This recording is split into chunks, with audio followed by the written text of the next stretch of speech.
So in today's class, we are going to discuss about when we will complete chapter number 7 and 8. 7 and 8 का major part जो है ना, वो आप यानी 7 तो कंप्लीट कर ही लोगे, और 8 का भी मेजर पार्ट, क्योंकि प्रोग्रामिंग में साथ साथ करा रहा हूँ। तो मेरी कोशिश होगी कि वो मैं आपको करा दूँ by the end of January. जनवरी तक आपका वो पूरा मुकम्मल हो जाए। तो जब हम जा रहे जनवरी से जब स्टार्ट करेंगे, तो 7 का जितना पार्ट रह जाएगा, फिर हम 7 और 8 को ही फोकस करेंगे। ठीक है, चलें जी स्टार्ट करते हैं। सो इन द प्रीवियस क्लास जो कुछ हमने पढ़ा था, थोड़ा सा जल्दी जल्दी रिकैप लेते हैं। हमने बात की थी about the output devices. Output devices वो होती हैं जिनके ज़रिए हम इंफॉर्मेशन प्रोड्यूस करते हैं। तो उसमें एक जो डिवाइस थी वो एक्चुएटर हमने पढ़ा था।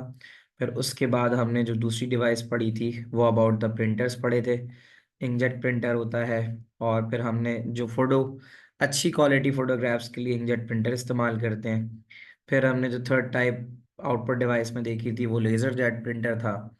लेज़र जेट प्रिंटर्स जो होते हैं वो faster rate of printing provide करते हैं, लार्ज बल्कि होते हैं, फास्टर रेट ऑफ प्रिंटिंग होती है, और उसके अलावा पेज पर कॉस्ट उनकी कम होती है। इस तरह की सारी चीज़ें हमने डिस्कस की थी। अब हम आ जाते हैं about the 3D printer. 3D printer जो है ये one of the type of printer है। और 3D प्रिंटर का जो काम होता है वो ये होता है कि इसमें आप ऑब्जेक्ट्स बना सकते हो। ठीक है, तो पहला काम ये होता है कि they are used in computer aided design. ठीक है, कैड एप्लीकेशंस के अंदर इस्तेमाल हो सकता है, जिसके ज़रिए आप कोई भी प्रोटोटाइप बना सकते हो। प्रोटोटाइप का मतलब है कि अगर कोई कार का पार्ट बनाना है, कोई एयरप्लेन पार्ट बनाना है, तो ये सब चीज़ें जो हैं आप जो है इसके अंदर कर सकते हो। तो इसकी बहुत सारी एप्लीकेशंस हैं। हम ज़रा देख लेते हैं कि हाउ डज दे वर्किंग। तो आती नहीं है, बट थोड़ा बहुत मैं आपको दिखा सकता हूँ कि हाँ जी 3D प्रिंटर जो है वो किस तरह से काम कर रहे होते हैं। तो इसकी एप्लीकेशंस के ऊपर हम बात कर सकते हैं कि भाई इसकी एप्लीकेशंस किस किस तरह की होती हैं। तो ये फैशन आर्ट डिज़ाइनिंग के अंदर इस्तेमाल हो सकता है। ठीक है, ये प्रोस्थेटिक लिम्स, अगर कोई हाथ पांव किसी के बनाने हैं, ठीक है, तो ये वहाँ पे भी इस्तेमाल हो जाता है। तो एप्लीकेशन एरिया को समझना बड़ा ज़रूरी होता है। प्रोस्थेटिक लिम्स क्या होते हैं? जो लोग माजूर होते हैं, एक हाथ नहीं है, पाँव नहीं है, तो उनके जो जॉइंट्स हैं, यानी आर्म्स, जो आर्म, उसके आर्म हो गया हाथ बनाना या फिर उसके पाँव को बनाना। ठीक है, तो ये सब इस्तेमाल होते हैं। अब जैसे आप देखो, तो एक तो ये है कि आप एक एप्लीकेशन इसकी ये लिख सकते हो कि fashion art designing.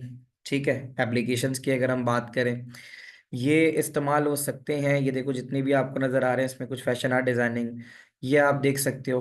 Prototype design, engine कैसे बन सकता है, इनसाइड एन इंजन क्या क्या चीज़ें हो सकती हैं, वॉल्व्स किस तरह से हो सकते हैं, ये आप इसके अंदर बना सकते हो। ठीक है, इसके अलावा जैसे ये हाथ इसने बनाया हुआ है, तो इसी से आप एग्जांपल ले सकते हो कि बकायदा एक पूरा 3D आप हाथ बना सकते हो या पाँव बना सकते हो। किसी के हाथ पाँव अगर आपने जोड़ने हैं, तो वहाँ पे भी आप इस्तेमाल कर सकते हो। तो 3D fashion art designing, car parts के डिज़ाइन, एयरप्लेन पार्ट्स, ऐसे पार्ट्स जो मज़ीद अब नहीं बन पा रहे या नहीं बनते, तो उन सब का भी डिज़ाइन आप उसमें बना सकते हो। या आपने कुछ सोचा हुआ है, ठीक है, और आपने जो कुछ भी सोचा हुआ है उसका प्रोटोटाइप डिज़ाइन बनाने के लिए भी आप 3D प्रिंटर का इस्तेमाल कर सकते हो। इवन इसका इतना ज़्यादा काम होता है कि इससे आप बाकायदा घर बना सकते हो। तो आप देखोगे there are so many examples कि यहाँ 3D प्रिंटर से रियलिटी के अंदर घर भी अब बनते हैं। ठीक है, तो ये आप देख सकते हो उसके यूजेस जो मैंने आपको बताया, ये आप देख सकते हो कि that's how a 3D printer is making a house. तो ये सब चीज़ें भी हम 3D प्रिंटर के ज़रिए बना सकते हैं। You have heard that house are also made from 3D printers. हाँ हाँ, बिल्कुल ऐसा ही है। ठीक है, हाँ टाइम तो लगता है, वो एक चीज़ है, ज़ाहिर एक चीज़ आपने बनानी है तो टाइम आपने बनानी है, टाइम तो लगेगा। वालेकुम अस्सलाम वलीद। ठीक है, तो अब हम पॉइंट्स पे आ जाते हैं। एग्जाम्पल्स तो मैंने आपको बहुत सारी दिखा दी हैं। तो दिखाने का मकसद ये होता है कि देखोगे तो फिर आपको याद रह जाएगा। तो अब आप देख सकते हो कि 3D प्रिंटर्स जो होते हैं ये बेस्ड होते हैं इंकजेट और लेज़र टेक्नोलॉजी के ऊपर। और ये सॉलिड ऑब्जेक्ट्स जो है बना सकते हैं, जो बिल्कुल काम करते हैं। तो yes they are durable enough, yes they are durable enough. तो बाकी क्या होता है कि ये जो भी ऑब्जेक्ट बनाते हैं ये लेयर बाय लेयर बनाते हैं, एक एक लेयर करके बना रहे होते हैं। इसमें पाउडर्ड रेजिन का इस्तेमाल होता है। रेजिन इज अ मटेरियल होता है पाउडर्ड फॉर्म में। मेटल भी हो सकता है या फिर पेपर और सिरामिक भी हो सकता है। तो ये सब चीज़ें हैं, ये तो हो रहा है, मतलब टेक्नोलॉजी इतनी आगे चली गई है कि ये सारा काम हो रहा है। अब देखो ये चीज़ें पॉइंट्स याद रखनी है, नोट्स आप लोगों से मैं शेयर कर चुका हूँ ये वाले। बाकी यूज़ की अगर हम बात करें तो अब can be made to fit exactly on the injured body part. हाथ नहीं है, पाँव नहीं है, वो आप इजीली जो है वो फिट कर सकते हो बना के। बाकी उसके अलावा फेशियल रिकंस्ट्रक्शन, ठीक है, ये सारा काम भी इसके अंदर हो सकता है कि अगर एक्सीडेंट से किसी का चेहरा खराब हो गया है तो 3D की मदद से जो है उसकी फेशियल रिकंस्ट्रक्शन भी हो सकती है। एयर स्पेस के अंदर इस्तेमाल हो सकता है, manufacturing of the wings and the other airplane parts, वहां पर भी ये इस्तेमाल हो सकता है। ठीक है। और fashion and art 3D printing allow new creative ideas to be developed. अगर आप कुछ न्यू क्रिएटिव बनाना चाहते हो तो उसके लिए भी आप 3D प्रिंटर का इस्तेमाल कर सकते हो। ठीक है। Plastic surgery I have seen in movies uses 3D printer to design different faces, yes. तो ये सब चीजें भी जो है इसका पार्ट है और ये बनाई जा सकती हैं। अच्छा, आगे देखते हैं। But they are very slow, yes they are. बट ये के फायदे तो हमें नजर आ रहे हैं ना कि एयर स्पेस के अंदर, ठीक है, फैशन डिजाइनिंग के अंदर इसमें इस्तेमाल हो सकते हैं। मेकिंग टॉयज, ठीक है, हम ये भी लिख सकते हैं कि खिलौने बनाने के लिए भी इस्तेमाल हो सकते हैं। ठीक है, तो मेकिंग टॉयज के लिए भी आप इस्तेमाल कर सकते हो उसको। तो the first 3D printed mosque in Saudi Arabia, अच्छा, वेरी गुड। तो ये भी हो सकता है बिल्कुल, these are the all the possibilities. तो making toys and car parts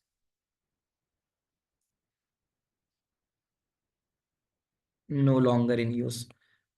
ऐसे कार पार्ट्स जो अब नहीं बनाए जा रहे, तो विंटेज कार पार्ट्स को बनाने के लिए भी 3D प्रिंटर का इस्तेमाल हो सकता है। बच्चों समझ में आ रही है यहाँ तक सारी बातें? आगे चलते हैं, फिर हम इसके एडवांटेज की तरफ चलते हैं। ये वाली बात यहाँ लिखी हुई है जो मैंने वहां लिखी है ना, कि making parts of items no longer in production. ऐसे पार्ट्स जो अब नहीं बन रहे, विंटेज कार पार्ट्स, किसी कार का कोई पुर्जा है, कोई वो है ना, कोई कह सकते कोई एलिमेंट है या कोई ऐसा पार्ट है जो नहीं बन रहा, तो ये उसको बनाने में भी इस्तेमाल आता है। तो एक तो ये कि जो इसकी मैन्युफैक्चरिंग है ये बहुत आसान हो चुकी है। ठीक है। थ्योरेटिकली पॉसिबल होता है कि आप कोई भी चीज़ 3D प्रिंटर से बना सकते हो। ठीक है। पाकिस्तान में मैंने विजिट की थी एक्सपो, और एक दो मैंने एग्जीबिशंस देखी थी। यस, तो वहाँ पे 3D प्रिंटर्स मैंने देखे थे। बहुत ज़्यादा लार्ज स्केल पे प्रोडक्शन नहीं है। ठीक है। In the paper what is the amount of marks that can be gain from chapter 3? अच्छा सवाल है तुम्हारा हमजा। चैप्टर नंबर, मैं तुम्हें बताऊं, मैंने पहले भी बताई थी ये बात और दोबारा मैं बता देता हूँ। तुम्हारे थ्योरी का जो चैप्टर 1, 3 और 5 है ना, ये तुम्हारा 70% तक पेपर कवर कर जाता है। यानी ये बड़े चैप्टर्स हैं और इसमें ज़्यादा आता है। लाइक 3 एक बहुत बड़ा चैप्टर है। तो 3 बेसिकली पुराने सिलेबस के 3 चैप्टर्स को मिला के बना है तुम्हारे। तो 1, 3, 5 जो है वो 70% ऑफ द पार्ट तुम्हारे P1 का ले जाता है। बाकी पे 2, 4, 6 में से आता है। तो ये इसका वेटेज है, इतना वेटेज है। ठीक है। उसको हमजा बाद में देख लेंगे बेटा। अच्छा, अब एडवांटेज पे आ जाते हैं। तो ये बात मैं बता चुका हूँ, ठीक है, कि एडवांटेज ये हो सकता है कि इसमें 3D प्रिंटिंग में चीज़ों को बनाना बड़ा आसान हो सकता है। तो ईजियर होता है पहले के मुकाबले में। और ये जो है, जो छोटे पार्ट्स हैं उनको तो बआसानी बना सकता है। ठीक है। तो रैपिड प्रोटोटाइपिंग का मतलब ये होता है कि कोई ऐसे पार्ट्स जो आप दिखाना चाहते हो, आपने एब्स्ट्रैक्ट किया है। एब्स्ट्रैक्शन का मतलब होता है कि आप कुछ सोच रहे होते हो और सोचने के बाद आप उसको 3D ऑटोकैड सॉफ्टवेयर के जरिए बनाते हो, और फिर तो आपने अगर कुछ सोचा वो होता है कि जो भी सोचा हुआ होता है उसको आप पहले ऑटोकैड के जरिए बना लेते हो कंप्यूटर पे, और फिर आप इसको टर्न इनटू रियलिटी कर सकते हो 3D प्रिंटर के जरिए। ठीक है। तो छोटी छोटी चीज़ों के लिए जो प्रोटोटाइप चीज़ें हैं, कुछ पार्ट्स ऐसे हैं जो एज अ मॉडल के तौर पे आप दिखाना चाहते हो, तो ये बआसानी बन सकते हैं। ठीक है। तो ये कहता है कि अब इस वजह से ये कि अब इस उस बात को ये कह रहा है कि even the cost is high, cost तो हाई होती है, but as compare with the labour cost, अगर आप बात करो कि अगर आप लेबर लगाते हो किसी चीज़ को बनाने में, तो उसकी कंपैरिजन में ये पैसे बचा लेती है। यानी लेबर को अगर लगाकर आप कोई चीज़ बना रहे हो, कोई प्रोडक्ट बना रहे हो, तो लेबर की कॉस्टिंग है, उसको सैलरी देनी है और सारी चीज़ें करनी है। But in the case of 3D printer, तो वो आपको फ़ायदा वहाँ दे सकती है क्योंकि आप ज़्यादा प्रोडक्ट जो प्रोडक्शन है आपकी वो बढ़ा सकते हो। क्योंकि 3D प्रिंटर लगा हुआ है, कोई वो तो है नहीं ह्यूमन कि जिसको आपको जॉब देनी पड़े या उसको छुट्टी की ज़रूरत हो। तो आप इसके ज़रिए जो है वो स्मॉल स्केल प्रोडक्शन जो है ना, यहाँ पे ये बात बता रहा है कि small scale and mass production. Small scale का मतलब है कोई बड़ी चीज़ नहीं बनानी है और लेकिन ज़्यादा बनानी है, तो फिर आप मास प्रोडक्शन के लिए इसका इस्तेमाल कर सकते हो। आप एक बिजनेस पूरा इससे डेवलप कर सकते हो। जैसे पाकिस्तान में ये इस्तेमाल हो जाते हैं, ये वो बनाते हैं आप टी शर्ट्स, टी शर्ट्स के ऊपर जो एम्बोस्ड होते हैं टेक्स्ट वगैरह, ये हो सकता है। Can I write this as one time investment, ये एक पार्ट नहीं ना, फिर पूरा लिखना पड़ेगा तुम्हें। मैं यही बात कहता हूँ कि आप लोग समझ तो लेते हो जाहिर है, बट उसको जो टेक्निकल टर्म्स में लिखना होता है ना, लाइक सीआई ना प्रॉपर चीज़ मांगता है। सीआई में अगर आप ये बता रहे हो तो जाहिर है आपने ये बात तो बता दी कि यार ये इसका नुकसान है, आप इसके फायदे में बता रहे हो, बट आपने एक बात ये बताई कि यार लेबर कॉस्ट जो है ना इसकी, मैन्युफैक्चरिंग की जो है वो ज़रा बेहतर है और ये स्मॉल स्केल के लिए ज़्यादा अच्छा है। तो I would rather prefer everyone to write it in a proper manner if you want to get the good marks. Stage of printing, बेटा कुछ भी, यानी प्रिंटिंग, प्रिंटर के सारे स्टेप्स है और सारी चीज़ें, ये सब सिलेबस का पार्ट नहीं है। अब जैसे मेडिकल बेनिफिट्स में बात कर रहे हैं कि medical benefits are emerging such as producing artificial organs, prosthetic and precision made items for reconstructive surgery. ये बात आपसे मैं पहले भी कर चुका हूँ, ठीक है। हाँ, 3D प्रिंटर पाकिस्तान में है, पाकिस्तान में है, ऐसा नहीं है कि नहीं है, दे आर इन पाकिस्तान, ठीक है। और ये भी हमने देखा कि parts of machinery that are no longer made could now be manufactured using 3D print. ऐसे पार्ट्स जो अब नहीं बन रहे, कंपनी ने बनाना बंद कर दिए हैं, तो फिर वो भी 3D प्रिंटर के जरिए बनाए जा सकते हैं। और ये सारे के सारे इसके बेनिफिट्स होते हैं। तो बताओ भाई, क्या ये बात आप लोगों को समझ में आती है? Is that clear till here everyone? तीन तीन पॉइंट्स भी इसके याद करोगे तो that would be more enough. नुकसान की तरफ थोड़ी चले जाते हैं, तो कॉस्ट तो है, एक कॉस्ट की तो बात होती है कि इसकी एक चीज़ तो ये है कि बिगेस्ट पॉसिबल ड्रॉबैक ये है कि काउंटरफीट आइटम्स लाइक कॉपी कर सकता है कोई, ठीक है। कॉपीराइट इन्फ्रिंजमेंट्स, ये एक बड़ा मसला है। तुमने कोई एक प्रोडक्ट बनाया, ठीक है, और वो बहुत चल रहा था, अब किसी दूसरे ने 3D प्रिंटर के जरिए उसी प्रोडक्ट की कॉपी बना के बेचनी शुरू कर दी, तो उसके लिए फिर आपको कॉपीराइट लेने होंगे, ये एक इशू है। आगे कहते हैं 3D printing technology essentially turns every owner of one of these printers potential manufacturers, so it could become very difficult to trace the source of fake items। मैंने अपने जहन से, दिमाग से लगा के एक आइटम प्रोड्यूस किया, कोई टॉय था, और वो बहुत चलने लगा, ठीक है। अब उसी टॉय को अगर किसी दूसरे ने देख लिया और उसने 3D स्कैनिंग करके एग्जैक्टली सेम प्रोड्यूस कर दिया, तो अब मैं उसको कहाँ ढूंढता फिरूंगा कि यार ये किसने किया, और उसने भी मार्केट में एग्जैक्टली वही चीज़ प्रोड्यूस कर दी और कम पैसों में कर दी, तो फिर वो मेरे बिजनेस को नुकसान पहुंचा सकता है। तो ये इसका डिसएडवांटेज हो सकता है। तो इब्राहिम, ये कंप्लीट कर लूँ, उसके बाद सवाल लेता हूँ। और जो भी न्यू टेक्नोलॉजीज हैं, अगर ये गलत लोगों के हाथ में लग जाती हैं तो फिर उससे लीगल एक्टिविटीज भी हो सकती हैं। We can at the point that they are very slow. हाँ, ये लिख सकते हो कि the rate of printing in a 3D printer is comparatively slower, तो ये बात हम लिख सकते हैं। तो with the possibility of creating almost anything with the use of 3D printer, possibility है कि नॉर्मली जो वेपन्स बनते हैं तो वो एक कंपनीज के पास जो है, दे आर एक्सपेंसिव डेफिनेटली, कि the material and the object that are made from 3D printers are expensive to made. तो छोटी सी बात कर रहा हूँ कि नॉर्मली जो वेपन्स बनाने वाली कंपनीज होती हैं उनके पास लाइसेंस होते हैं ना उसके। तो अगर कोई जो है ऐसा करना शुरू कर दे कि वेपन्स बनाना शुरू कर दे 3D प्रिंटर के जरिए, तो that could be the dangerous part as well. तो ये भी पॉसिबिलिटी हो सकती है। क्वेश्चन में एग्जामिनर क्या पूछेगा बेटा, इनपुट आउटपुट डिवाइसेस में जितने भी सवाल आएंगे वो सारे ज़्यादातर इसी चीज़ों से रिलेट होते हैं कि ये यहाँ यूज़ कहाँ पर होती हैं और इनके फायदे या नुकसान क्या होते हैं, ठीक है।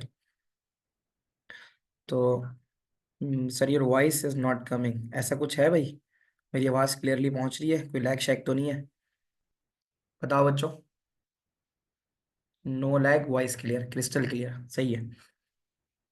अच्छा, तो ज़ाहिर है एक मसला तो ये है कि पोटेंशियल जॉब लॉस तो है, कि ज़ाहिर है अगर एक कंपनी है वो कुछ बनाती है, खिलौने बनाने वाली कंपनी है, तो वो पहले एम्प्लॉयज़ को हायर करती है, 100 लोग काम कर रहे हैं वहाँ पे।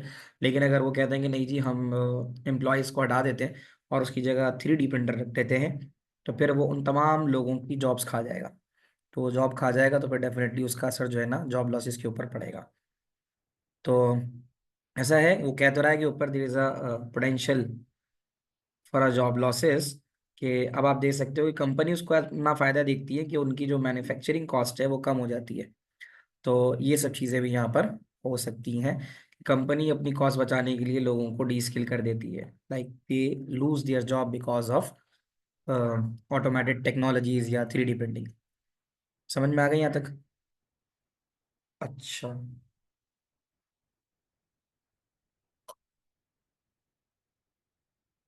अब जैसे एक पॉइंट आया है, और ये पॉइंट सही है कि अगर 3D प्रिंटिंग के जरिए कंस्ट्रक्शन हो रही है, फेस की कंस्ट्रक्शन हो रही है, तो अब आप किसी से बदला लेने चाहते हैं फॉर एग्जांपल, या आप किसी को डीफेम करना चाहते हैं, तो आप उसके चेहरे जैसा अपना चेहरा बना के अब आप जो कुछ करना चाहें करें, बदनाम वो होगा। तो ये एक इशू भी हो सकता है यहाँ पे, दैट इज द पॉसिबिलिटी। ठीक है, तो ऐसा हो सकता है, फेशियल रिकंस्ट्रक्शन के जरिए ये काम हो सकता है। सारा आइडियाज दे दिए। ये है, फिल्म्स में देखा होगा तुम लोगों ने, टेक्नोलॉजी तो है ना। अब एक टेक्नोलॉजी थी, उसका नाम था सरोगेट्स, के नाम से। सरोगेट्स एक टेक्नोलॉजी होती है, उसमें मैंने एक मूवी देखी थी। किसी ने देखी है सरोगेट्स के नाम से? तो इस मूवी में, इंटरेस्टिंग सी मूवी थी ये। तो बताओ भाई, पहले किसी ने एक्सपीरियंस किया, मूवी देखी है वाली, लाइक प्लास्टिक सर्जरी? यस, तो क्या था उस इंशरा उसके अंदर? किसने देखी थी? किसी ने भी नहीं देखी। इतना कौन सोचता है प्लास्टिक 3D प्रिंटर को लेके? नहीं देखो, मतलब जिसको पैसे कमाने हैं तो पैसे कमाने वाला तो फिर बहुत सारे आइडियाज लेके आएगा ना। तो सरोगेट के अंदर एक ऐसी चीज थी, इन शॉर्ट के, उसमें इस तरह से था कि एक चीज होती है टेलीपैथी, यानी टेक्नोलॉजी है। इस टेक्नोलॉजी में ऐसा होता है कि आप जो गैजेट्स वगैरह लगाते हैं, तो उसमें ऐसा होता था कि आपका क्लोन जो है, आपका डुप्लीकेट जो है, बॉडी डबल, वो बाहर घूम रहा होता था। ठीक है, और आप घर में रोबोट से कम्युनिकेट करते थे। टेलीपैथी होती है जिसमें आप दूसरे शख्स का माइंड पढ़ लेते हो। खैर उसका ये तरीके का था कि उसमें ये टेक्नोलॉजी दिखाई थी कि आप एक गैजेट पहन के अपने सर पे, हेड पे जो है, पूरा उसका एक पूरा गैजेट था वो पहन लेते थे, और आप घर में मौजूद हैं, और आपका एग्जैक्टली बॉडी डबल बाहर घूम रहा है। तो आप घर में जो सोच रहे हैं, जो जो आप घर से इंस्ट्रक्शन दे रहे हैं बैठ के, उस गैजेट को यूज करते हुए, वो बाहर वो परफॉर्म कर रहा है। तो वो टेक्नोलॉजी बेसिकली उन्होंने बनाई थी, वो आर्मी के लिए बनाई थी। आर्मी, जाहिर है दुनिया में कोई भी टेक्नोलॉजी बनती है सबसे पहले आर्मी के पास आती है। तो उनका उस मुल्क में झगड़ा चल रहा होता है, जो कुछ रेबिलियंस होते हैं उन लोगों के साथ। तो उसमें यही दिखाया था कि वो इसलिए रखते हैं कि यार हमारे जो फौजी हैं वो बजाय फील्ड पे ना जाएं, वहां जाके ना लड़ें, उनके बॉडी डबल्स हों वहां पर, वो लड़ें, ताकि अगर उनको कोई नुकसान पहुंचता है, जख्मी होते हैं, तो उनके मरने से पहले पहले वो गैजेट अगर आप उतार दोगे तो फिर वो बंदा बच जाएगा। ऐसा था लाइक। तो उसमें ऐसा होता है कि वो टेक्नोलॉजी फिर हाथ में लग जाती है, जो दूसरी साइड होती है उनको भी हाथ में लग जाती है। तो वो इतना पूरे शहर में फैल जाती है वो, कि उसका लास्ट ये दिखाया था कि उनको उस टेक्नोलॉजी को ख़त्म करना पड़ता है। तो वो जब उस टेक्नोलॉजी को ख़त्म करने की तरफ जाते हैं, तो फिर उसका लास्ट मूवी का एंड यही था कि वो पूरा शहरी में फैल चुकी होती है वो टेक्नोलॉजी, और वो जैसे ही ख़त्म होते हैं तो पूरा शहर ही ख़त्म हो जाता है उससे। यानी वो उस टेक्नोलॉजी इतनी खतरनाक चीज़ होती है। तो वो ये कहता है कि इस in China on their borders army is not standing on the borders. तो ये चीज़ें फ्यूचरिस्टिक हैं। तो उसमें यही होता है कि सरोगेट्स नाम था, मुझे याद पड़ता है, मैंने देखी थी। तो उसमें यही होता है कि वो अपने सोल्जर्स को ना ऑन द फील्ड नहीं प्लेस करते, वो उनके बॉडी डबल्स प्लेस कर देते हैं, कि अगर कोई लड़ाई झगड़ा, मतलब कोई झड़प हो रही है, कोई फायरिंग हो रही है, कुछ हो रहा है, तो उनको नुकसान ना पहुंचे ओरिजिनल, वो अपने एक सर्टेन लोकेशन पे मौजूद हो, बट उनको करना ये है कि वो मतलब वहां पे एक्ट कर रहे हैं, यानी वो मार तो रहे हैं अपनी सामने वाली अपोजिशन पार्टी को, लेकिन अगर उनको हिट हो रहा है तो उनको मरने से पहले पहले उस गैजेट को अपने आप से उतारना है। अगर उन्होंने मतलब उनको कोई चीज हिट कर गई और उन्होंने वो गैजेट पहना हुआ है, तो उस गैजेट के पहने रहने की वजह से वो दूसरी जगह पर, रिमोट लोकेशन पर जहां होंगे, वहां पर वो चीज उनको अफेक्ट कर जाएगी। तो इस तरह से होता है। तो उससे पहले उनको ये करना था, तो अगर जो नहीं कर पा रहा था तो उसमें दिखा रहे थे वो वहीं का वहीं घर में बैठे बैठे भी मर रहा था। अगर वहां से बॉडी डबल को किसी ने किसी चीज ने हिट किया है, तो यहाँ बैठे बैठे घर में अगर वो उस गैजेट को नहीं उतार पाया तो वो भी वहीं पे खत्म हो जाता था घरों में। तो इस तरह का कुछ था उसके अंदर। तो स्पीकर को देख लेते हैं, फिर उसके बाद में जरा सवाल और फिर क्वेश्चंस की तरफ आऊंगा।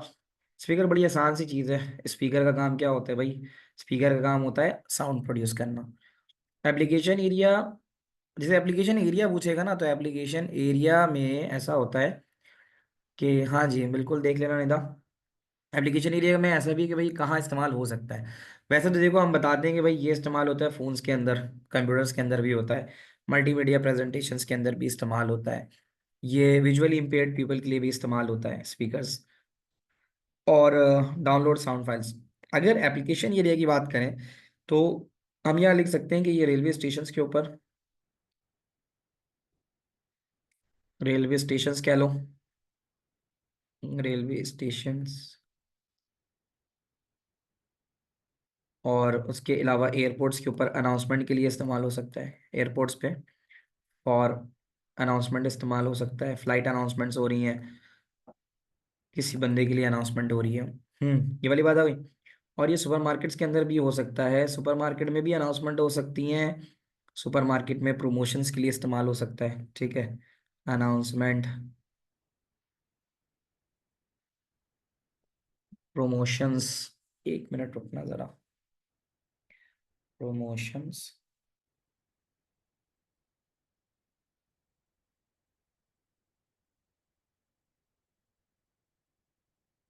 अच्छा जी जस्ट अ मोमेंट बेटा।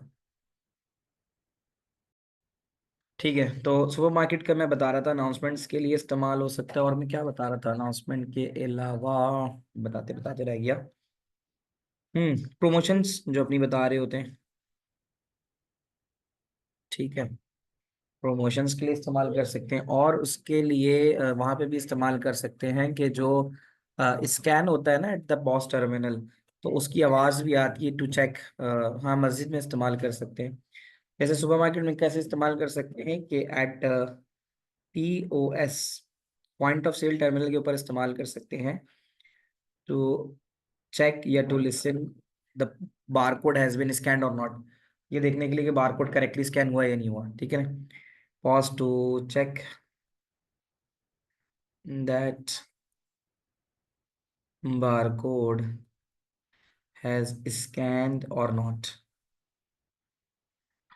स्कैन और नॉट, आप लोगों ने देखा होगा ना कि स्कैन कर रहा होता है वो, है ना, तो स्कैन करते हुए उसको आवाज आती है, तो फिर वो आगे उस प्रोडक्ट को रखता है और दूसरा प्रोडक्ट करता है। अगर स्कैन करता है और आवाज नहीं आती तो वो दोबारा से फिर उसको मैनुअली डाल रहा होता है ना। तो ऐसा भी होता है। तो एडवांटेज की बात करते हैं, तो एक तो ये है कि लार्ज ऑडियंस के लिए, जहाँ लार्ज ऑडियंस होती है, तो ये वहाँ बहुत अच्छा काम कर सकता है। तो sound amplified through speakers can be much louder than the original sound. Large audience के लिए अगर आप बात करते हो तो फिर ये आवाज़ को बढ़ा के देता है, ठीक है। और everyone in a conference for example can hear the output from computer. तो ऐसा भी है कि अगर कोई कॉन्फ्रेंस कॉल हो रही है तो फिर सबके सब उसको सुन सकते हैं। इट कैन क्रिएट अ, बाकी ये तो खैर ऐसी नॉर्मल पॉइंट्स हैं कि गुड एटमॉस्फेयर समटाइम्स है ऐसा कि अगर अच्छा स्पीकर हो तो फिर वो बहुत अच्छा आपको फील भी देता है, ठीक है। ये चीज़ हो गई। They can help visually impaired people, ये भी है कि अगर कोई विजुअली इम्पेयर्ड है तो वो सुनकर वॉइस कमांड्स के जरिए काम कर सकता है। तो ये इसके 3 पॉइंट्स हो जाएंगे। डिसएडवांटेजेस ऑफ स्पीकर का है कि speaker output can be disturbing to the others, ये भी हो सकता है। विजुअली इम्पेयर्ड का मतलब होता है जो देख नहीं सकते, उनको विजुअली इम्पेयर्ड कहते हैं, ठीक है। ब्लाइंड के लिए इस्तेमाल होता है। तो speaker output can be disturbing, अगर स्पीकर इस्तेमाल हो रहा है किसी ऑफिस एनवायरनमेंट में तो वो लोगों को उनके काम करने से डिस्टर्ब भी कर सकता है। हाई क्वालिटी साउंड के लिए आपको बहुत अच्छे स्पीकर्स की ज़रूरत पड़ सकती है जो एक्सपेंसिव होते हैं, ठीक है। और फिर ये डेस्क स्पेस भी ले सकते हैं। तो खैर कोई बहुत मेजर नुकसानात तो नहीं है, बट ये कि आपको लिखना पड़ता है, तो फिर उसके लिए आपको कुछ ना कुछ पॉइंट्स तो उसमें याद करने होते हैं। सवालों की तरफ आ जाते हैं। ये यहाँ तक तो हो गया। कैन ऑल्सो डैमेज एयर्स, मतलब ये हो सकता है, लेकिन स्पीकर्स तो अब वॉल माउंटेड आते हैं, उसमें ज़्यादा स्पेस नहीं लगती है। वो है, मैं कब मना कर रहा हूँ, बट हमें कुछ डिवाइसेस के लिए कुछ पॉइंट्स लिखने पड़ते हैं, तो ज़्यादा नुकसानात होते नहीं है, तो हमें कुछ ना कुछ पॉइंट्स तो लिखने के लिए चाहिए होते हैं ना। तो ये एक चीज़ होती है। ठीक है। अच्छा, आगे देखते हैं। कोई मजीद सवाल है किसी का? इस एक सेकंड रुको, पहले सवाल लेते हैं। जी इब्राहिम,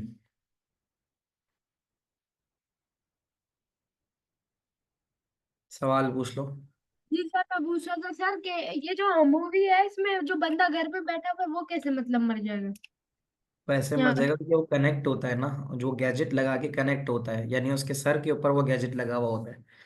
तो ऐसा है कि टेलीपैथी की एक वो है, साइंस है, जिसके अंदर आप माइंड रीड कर सकते हो। तो उसमें ये होता है कि जो आपका माइंड सिग्नल जनरेट करता है, तो वो सेंड और रिसीव हो सकते हैं। तो उस टेक्नोलॉजी पे बेस्ड था वो। तो उस पर अगर आपकी अच्छा सर। बॉडी का कोई पार्ट जो है डैमेज होता है, तो उसका असर आपके माइंड पे आता है। तो वो भले ही उस जगह मौजूद ना हो, लेकिन दूसरी जो उसकी मेन बॉडी है, वहां पर उसका अफेक्ट आएगा। जब अगर उसकी बॉडी डबल को उसका कोई नुकसान पहुंचता है, तो उसका नुकसान जो है, जो मेन बॉडी है, उसको भी पहुंचता है। सर इसका मतलब उसके जो ऑर्गन्स वगैरह हैं, ये जहाँ पे भी बॉडी के लाइक लगे उस कनेक्टेड होते हैं, दे उस ऑल पे आर फर्क कनेक्टेड। पड़ता है, मगर उस पे फर्क नहीं पड़ता, मगर जो ब्रेन है वो पेन की वजह से मर जाते हैं। यार हाँ, मतलब ऐसा है ना कि अगर आपकी उंगली में छोटी सी चोट लग जाती है, सर्दियों में कट लग जाता है, तो उसका दर्द तो महसूस होता है ना आपको।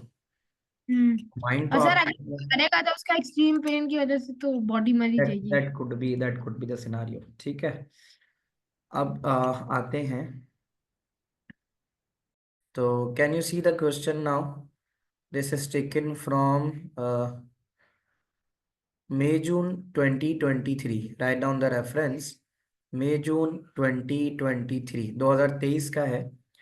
और इसका वेरिएंट है 1 2। ठीक है। तो यहाँ आप देख सकते हो बच्चों, कि पहला एक सवाल है कि output devices are used to output data from computer. Circle 3 devices that are output devices. तो बताओ, कैन यू सी दैट? हाँ, अरमीन ने लिखा है कीबोर्ड। कीबोर्ड आउटपुट डिवाइस कब से हो गई भाई? तब पूरा पढ़ाता हूँ तुम्हें मैं, कीबोर्ड तुमने आउटपुट डिवाइस में डाल दिया। एक बता, अभी तक एक ही बता रहे हैं सब, स्पीकर स्पीकर। बाकी एक तो स्पीकर हो गया, एक एक्चुएटर हो गया, एक प्रिंटर हो गया। कितने लोगों के तीन में से तीन जवाब हैं? भाई डीवीडी आउटपुट नहीं है हमजा। डीवीडी हमारे पास ऑप्टिकल स्टोरेज है, वो अलग चीज़ है। ठीक है। और यहाँ अगर हम देखें, यहाँ से देखो ना, एलसीडी एलईडी का तो उसमें ऑप्शन ही नहीं है ना। आपसे पूछ रहा है तीन आउटपुट डिवाइसेस बताओ। एक्चुएटर पढ़ाया है तुम्हें मैंने? इसी डॉक्यूमेंट का सबसे पहले डिवाइस ही एक्चुएटर थी, पढ़ा दिया। प्रिंटर्स पढ़ाए, ठीक है, और स्पीकर पढ़ाया। समझ आ रहा है बच्चों? ना आसान सवाल है यार ये, इतने आसान सवालों में भी तुम लोग गड़बड़ कर रहे हो हैं। और एसएसडी पढ़ेंगे आदम। एसएसडी बेटा सॉलिड स्टेट होती है ड्राइव, वो होती है डाटा स्टोर करने के लिए। ये जो हम आउटपुट डिवाइस खत्म करेंगे, उसके बाद हम रैम रोम पे आएंगे, पहले मेमोरी पे, और फिर हम आएंगे एसएसडी पे। सॉलिड स्टेट होती है, ऑल्टरनेटिव टू हार्ड डिस्क इस्तेमाल होती है। हार्ड डिस्क में मैकेनिज्म होता है मैकेनिकल, तो हार्ड डिस्क के मुकाबले में ये ज़्यादा तेज़ एफिशिएंट काम करती है एसएसडी। उसके बारे में हम बाद में बात करेंगे। बच्चों ये वाला सवाल समझ में आया? फिर आगे जाता हूँ मैं। यहाँ तक तो हो गया होगा। तो ज़रा ये देख लोगे आप। ये चीज़ थोड़ी रिकॉर्डिंग में रह गई थी, इसलिए दोबारा बता देता हूँ कि सवाल था कि to self out checker systems है, अलाउ करते हैं यूज़र को कि वो इनपुट करे लाइब्रेरी का मेंबरशिप नंबर। तो मेंबरशिप नंबर इनपुट कराने के लिए आप कीबोर्ड, टच स्क्रीन, और तीसरी चीज़ क्या डिस्कस की थी हमने टच स्क्रीन के बाद? तो लिखते हैं ना। तो कीबोर्ड के जरिए भी कर सकता है, इसके जरिए भी कर सकता है, और बार कोड के भी जरिए कर सकता है। तो मेंबरशिप नंबर जो है, वो इन तीन चीज़ों के जरिए इनपुट हो सकता है। तो दो लिखनी है, मैंने तीन लिखवा दिया आपकी आसानी के लिए। आगे अगले सवाल देखते हैं जो इनपुट आउटपुट से रिलेटेड है। हाँ, अब देखो इसके बाद ही अगला सवाल पूछ रहा है कि the self out system uses a monitor to display information. Users who are blind also need to use the self-out system. Give an appropriate device that would allow blind user to be given this information. हाँ, ये भी आसानी से अभी अभी हमने बात की है ये, कि इसका क्या होना चाहिए। वलीद ने सही जवाब दिया, सलार ने सही जवाब दिया। बाकी बताओ भाई, सेल्फ चेकआउट सिस्टम में मॉनिटर डिस्प्ले करता है इन्फॉर्मेशन, लेकिन अगर कोई ब्लाइंड है, विजुअली इम्पेयर्ड है, तो उस तक इन्फॉर्मेशन कैसे पहुंचेगी?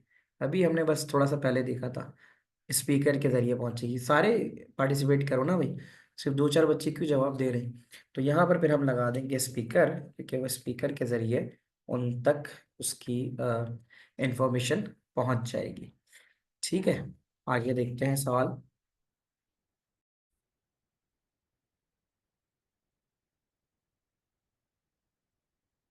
ना जी, रिकॉर्डिंग नहीं हो रही थी, रिकॉर्डिंग का मुझे याद दिला दिया करो। तो बात ये हो रही थी कि ये हमारा जो लिया गया है क्वेश्चन, अक्टूबर नवंबर 23 के वेरिएंट 11 से लिया था, और उसमें पूछ रहा था कि सीपीयू, सवाल की तरफ जाते हैं। The student uses keyboard to complete his home school work, keyboard का इस्तेमाल करता है, ये बताओ कि ये किस तरह की डिवाइस है? तो इसका जवाब आप लोगों ने जो मुझे दिया है, वो दिया है कि किस तरह की डिवाइस है, ये इनपुट डिवाइस है। ठीक है, तो ये जो डिवाइस है ये इनपुट डिवाइस है। तो यहाँ पर हम इनपुट पे टिक लगा देंगे। The student use a printer to print his school work, तो प्रिंटर कौन सी डिवाइस है? What type of device a printer is? तो प्रिंटर अभी हमने देखा था कि प्रिंटर जो होती है वो आउटपुट डिवाइस होती है। ठीक है, तो इस तरह का भी सवाल हमारे पास आ जाता है। और फिर आगे देखते हैं, मजीद जो सवाल है उसको देख लेते हैं। जी बच्चों, राइट डाउन द रेफरेंस अक्टूबर नवंबर 2023। ठीक है, अक्टूबर नवंबर 23 12 आ रहा है। तो इसमें आपने क्या करना है, वो कह रहा है train station as a ticket inspector who checks each customer ticket before they are allowed to get into the train.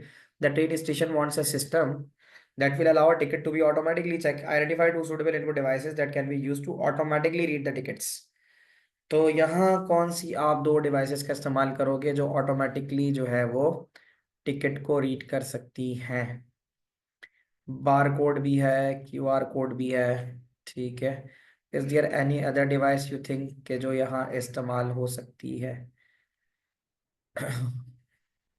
Checking of the tickets की बात कर रहा है ये। तो चेकिंग ऑफ द टिकट्स के अंदर क्या कोई और भी हो सकती है, इफ यू थिंक?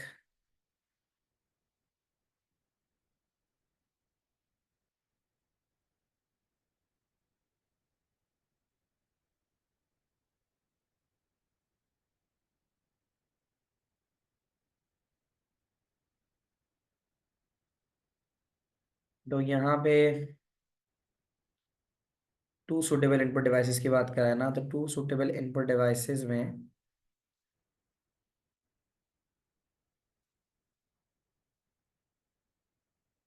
क्या क्या बता रहे हैं आप लोग? स्कैनर का इस्तेमाल तो हो गया, और स्कैनर के अलावा क्यूआर कोड और बार कोड स्कैनर हो गया। ठीक है, ये हम इसमें इस्तेमाल कर सकते हैं इस तरह से। और ये वेरिएंट था हमारा अक्टूबर नवंबर 23 का 12। मजीद आगे कोई सवाल इसका?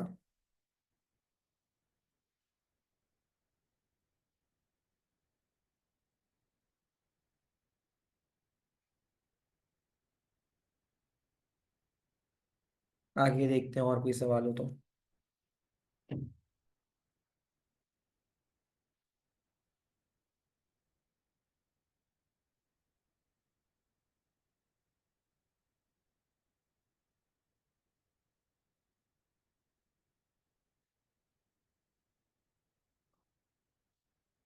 7 8 9 और फ्लो सेंसर, सेंसर्स पे हम बात कर चुके हैं।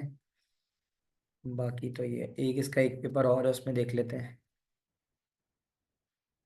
यहाँ इसने क्या क्या बताया, barcode scanner, QR code scanner और डिजिटल कैमरा भी इसने यूज़ किया है टिकट की स्कैनिंग के लिए। तो the digital camera code also being used in it. तो बारकोड और क्यूआर कोड तो एक आंसर है, और डिजिटल कैमरा भी आप एक आंसर इसका दे सकते हो। अच्छा जी, question number 1। A mobile phone has a built-in input device two example of input device that would be built in to the mobile phone. Mobile भी तो बड़ा आसान सा सवाल है। मोबाइल फोन में कौन सी डिवाइसेस इस्तेमाल होती है एज एन इनपुट डिवाइस, बताओ। जो आप बात करते हो उसके लिए इनपुट डिवाइस कौन सी है? माइक्रोफोन। ठीक है। रिस्पॉन्सेज बड़े कम आ रहे हैं, क्यों भाई, थोड़ा जल्दी करो। डिजिटल कैमरा भी आ सकता है ना? डिजिटल कैमरा भी तो इनपुट डिवाइस होता है ना? डिजिटल कैमरा भी हो सकता है। और फिर उसके अलावा और क्या हो सकता है? कीबोर्ड है, मतलब वर्चुअल कीबोर्ड ही सही है तो सही ना। कीबोर्ड भी एक इनपुट डिवाइस है, तो वर्चुअली कीबोर्ड भी आपका इस्तेमाल हो सकता है इसके अंदर, ठीक है। बायोमेट्रिक भी होता है, इनपुट डिवाइस में बायोमेट्रिक भी आ जाता है, ये भी आप इस्तेमाल कर सकते हो। तो touch screen, microphone, digital camera, ये सब कर सकते हो। One example of output device that would be built into the mobile phone, तो स्क्रीन आ जाती है ना, एलईडी स्क्रीन, स्क्रीन, स्पीकर, है ना। तो स्पीकर आप इस्तेमाल कर सकते हो। और मैं अगर यहाँ एक्चुएटर लिखूं तो गलत तो नहीं होगा? एक्चुएटर, एक्चुएटर इस्तेमाल होता है मोबाइल फोन के अंदर? क्या एक्चुएटर इस्तेमाल हो सकता है मोबाइल फोन में? नो, हो सकता है। यस, कैसे हो सकता है बताओ? हो सकता है, हो सकता है। ये जो वाइब्रेटर होता है तुम्हारे मोबाइल फोन में, जो वाइब्रेशन होती है वो मोटर की वजह से होती है ना। कैमरे का शटर ओपन करने के लिए भी इस्तेमाल हो सकता है। और जो वाइब्रेशन मोड होता है ना तुम्हारा, तो वाइब्रेशन मोड में भी तो कोई मोटर ही हुई ना बेटा। ठीक है, तो कैमरे में भी इस्तेमाल हो सकता है, कैमरे के शटर के लिए। और इस्तेमाल हो सकता है इसके लिए भी, यानी स्पीकर तो हो गया। स्पीकर के अलावा भी आप अगर लिखना चाहो तो फिर आप लिख सकते हो एक्चुएटर भी लिख सकते हो, एक्चुएटर। एक्चुएटर तो स्पीकर भी हो गया और स्क्रीन भी है, जिस स्क्रीन के ऊपर आप रिजल्ट देखते हो। तो ये भी इसकी एग्जाम्पल हो सकता है। ठीक है। तो मुझे बताओ भाई, आज की क्लास की सारी चीज़ें वेल क्लियर्ड है आप लोगों को? ठीक है। तो अगली क्लास में इसकी दो चीज़ें रह जाएंगी, स्क्रीन और प्रोजेक्टर। तो मुझे सवाल भी कुछ दिखाने दे ताकि आपको अंडरस्टैंडिंग हो सके कि भाई किस तरह से सवाल आते हैं। I hope that this clears the type of question that could come in the paper related with the input and output devices। तो अगली क्लास में आधे घंटे के अंदर हम लोग स्क्रीन और प्रोजेक्टर करने के बाद मेमोरी इंशाल्लाह कर लेंगे, RAM ROM S RAM D RAM, ये सारा हम इंशाल्लाह कंप्लीट कर लेंगे। ठीक है। तो अल्लाह हाफिज़ टू एवरीवन, टेक केयर। जो सवाल है वो रुक जाओ, सवाल के जवाब मैं दे देता हूँ।